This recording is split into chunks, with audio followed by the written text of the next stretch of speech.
It was a cold night in December, and the snowfall was abundant that season. It was 2018, the year that I will never forget because of what happened during that snowstorm. Everything was closed for a week due to heavy snowfall, and I didn't want to just stay at home throughout that week. So I called my girlfriend, and we planned a small vacation that day on the phone. The next day, we met and got on the road for our mini vacation to my favorite camping site. It was my favorite time of year to visit the camping site, and now I get to go with my girlfriend. Since we couldn't plan something big on such short notice, the two of us decided to go camping in the nearby woods of her father's summer house. The home had everything we needed for camping supplies, including the tent. So we parked there and packed the camping stuff and hiked into the woods. All the trees were covered with snow, and we only had a blurry vision of the outside because of heavy snowfall. We were camped out in a small circular clearing just big enough for our tent and campfire. We sat around the fire for about an hour, eating and just talking. Then we went inside the tent to sleep. We kept the fire going as it made my girlfriend feel safer, and it added a bit of warmth. Besides the sound of the crackling fire, we eventually started hearing leaves crunching in the distance outside our camp. My girlfriend and I looked at each other. She put her finger up to her lip. I could tell she was nervous. Fires usually repel wildlife from approaching, so as the crunching of the leaves got louder, it got more suspicious. The footsteps also sounded bipedal, like a human's footsteps. We couldn't hear any animals around us. The crunches got louder, until they stopped around the fire.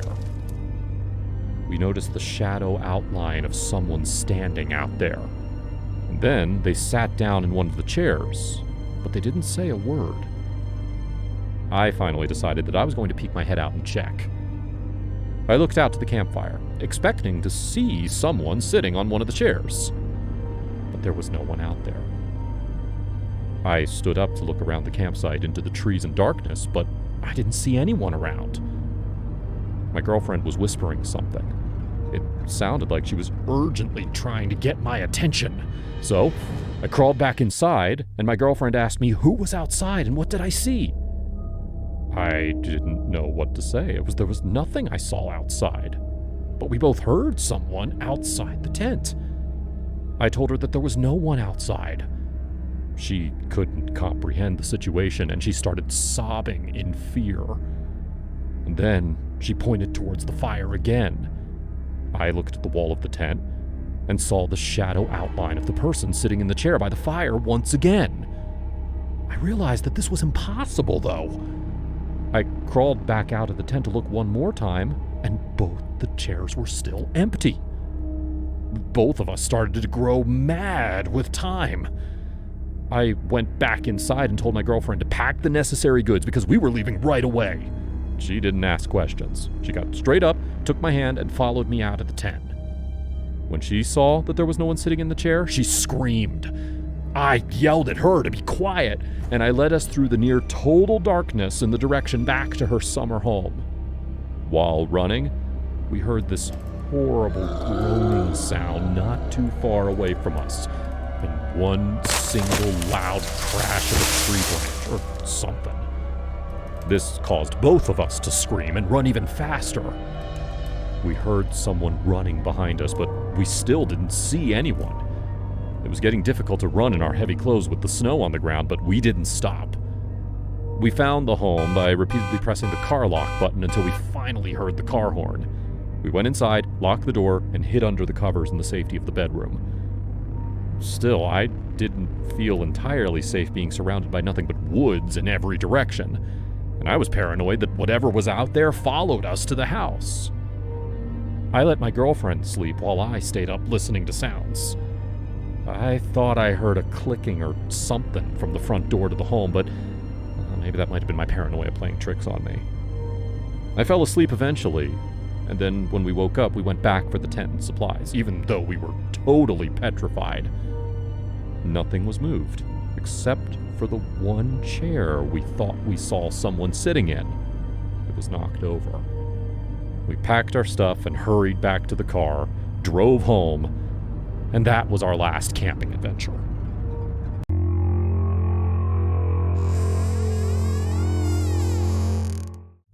Six years ago, my wife and I were married. We've been through a lot together. One scary thing happened to us about a year after our wedding. We went on a trip to the countryside and had a great time on the way. Everything was fun. Until we reached the place where we were going to stay. It was an old, creepy resort. The resort looked spooky with scary drawings on the walls. The doors of the resort creaked.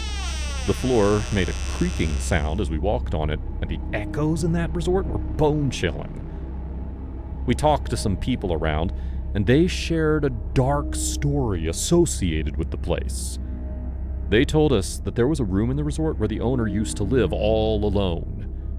In the early days of the resort, there were times when no customers came for a whole month, but the owner still stayed alone in that room. Then, one day, the owner's son came to visit, but he couldn't find his dad. When he reached the room where his father used to stay, there was a bad smell. When he opened the door, he found something heart-wrenching. He found out that his dad was lying on the bed, and his body was almost decayed. Everyone learned that the owner had passed away weeks ago, but no one knew until his son had opened the door to that room. Since then, that room on the third floor has been closed. It was a spooky and sad secret hidden in that old resort. And we didn't care much about it, as we didn't believe in ghosts and paranormal things. So when we got there, we were fine to stay in a room on the first floor. We wanted to get some rest and ease up a bit. My wife, Sarah, went to the washroom, and shortly after that, I heard her scream. She ran to me and told me while crying that there was someone in the washroom. She had seen him in the mirror. It was a scary-looking old man, according to her. I told her to stay in the room while I went to the washroom to see what was up with it. As I got in, there was nothing. It was empty. I yelled to her, "See, Sarah, there's no one here." But she didn't respond. She was just standing there outside the washroom. I went to go check on her. The room was empty. Sarah, nowhere to be found. I checked everywhere, but I couldn't find her anywhere. So I left the room and I started searching the resort, but I still couldn't find her anywhere. Finally, I got to the third and last floor. And there she was. The floor was covered with darkness as it was abandoned, and the only light on that floor was flickering, making it even more horrifying. In that darkness at the end of the corridor stood Sarah in front of a door. That was the door to the same room where the owner had died 10 years ago. I ran towards her and shook her. She was sort of unconscious, and I didn't know how she got there. I took her back to the room, and that's when she started behaving weirdly.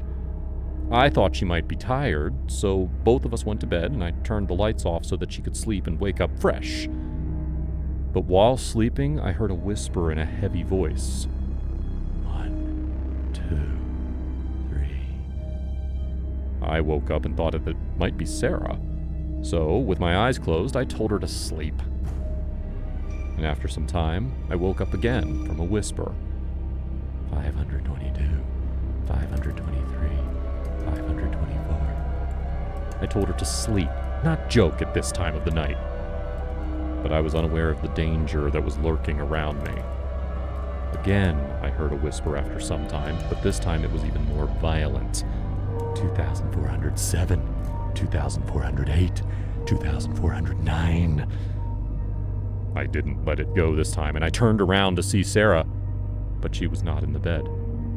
I could still hear those counting whispers. I started navigating through the room, and in the corner, Sarah was sitting on the floor facing the corner wall, plucking her hair one by one and counting them. A whole bunch of her hair was in front of her, and her head was bleeding. I started screaming, and I grabbed her from behind. She started laughing violently.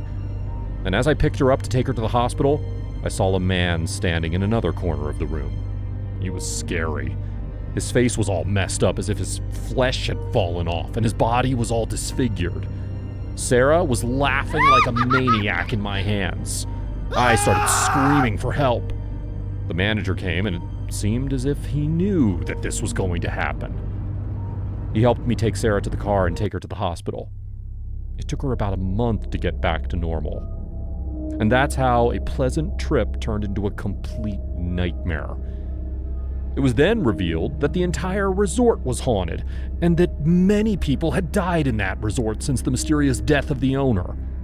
Those who made it out of the resort alive had complained that they saw a creepy figure in the resort, and he continued to haunt them to this day.